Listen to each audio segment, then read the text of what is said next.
વિરામ બાદ આપનું સ્વાગત છે અને સમાચારોમાં આગળ વાત કરીએ તો રાધનપુર મહેસાણા હાઈવે રામજી મંદિરના ચોકમાં સાદલપુર તાલુકાના ગ્રામ પંચાયતમાં કમિશન બેઝ તેમજ ચૂકડા પગારમાં ફરજ બજાવતા કોમ્પ્યુટર ઓપરેટર તથા પટાવાળાઓની મીટિંગ યોજાઈ હતી।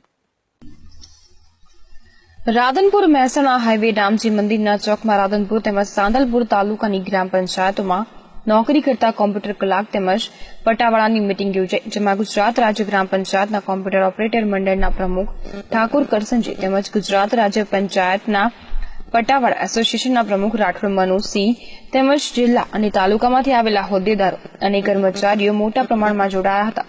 ગ્રામ પંચાયતોમાં કોમ્પ્યુટર ઓપરેટર ગામડાઓમાં 7-12ના ઉતારા તેમજ તેને લગતી કામગીરી કરી કમિશન લઈ તેમનું ગુજરાન ચલાવે છે, જ્યારે પટાવાળા તો વર્ષોથી નોકરી કરે છે તેમને પણ 750 થી 1000 રૂપિયા પગાર આપવામાં આવે છે। જેમાં આ મીટિંગમાં મુખ્ય હેતુ એ હતો કે પહેલા નવા ચૂંટાયેલા આવેલા સરપંચ કોઈ કર્મચારીઓની છૂટા ના કરે અને વર્ષોથી નોકરી કરતા અમારા પરિવારનું ગુજરાન આવી કાલમી મોંઘવારીમાં નજીવા કમિશન તેમજ નજીવા પગાર ઉપર કઈ રીતે ચાલે તે માટે કર્મચારીઓને કામી કરવાની ચર્ચા કરવામાં આવી હતી।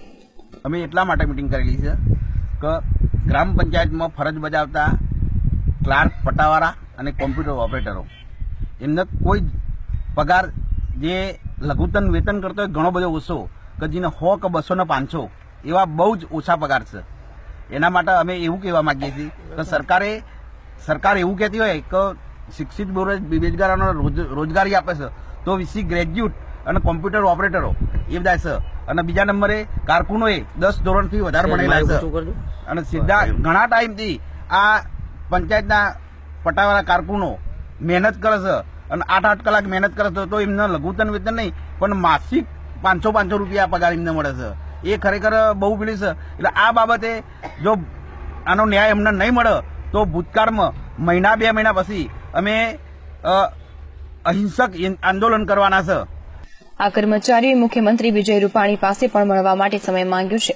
વધુમાં કર્મચારીઓ દ્વારા ચીમકી ઉચ્ચારાઈ હતી કે અમારા કર્મચારીઓને છૂટા કરવામાં આવશે અને અમારી માંગણીઓ નહીં સંતોષાય તો માર્ચ આસપાસ અમે આખા ગુજરાતના કર્મચારીઓ આંદોલન, ભૂખ હડતાળ તેમજ જરૂર પડશે તો નામદાર કોર્ટનો પણ આશરો લઈશું, જેવી ચર્ચાઓ મીટિંગમાં જોવા મળી હતી। હવે તો જોવાનું એ રહ્યું કે આવી આ કારમી મોંઘવારીમાં આ જરૂરિયાત કર્મચારીઓની માંગ સંતોષાશે કે પછી જે છે તે વહેશે એવો આવનારો સમય જ બતાવશે। ગુલામ રસૂલ શેખ સાથે પ્રવીર દરજી, લાઈવ ગુજરાત ન્યૂઝ, પાટણ।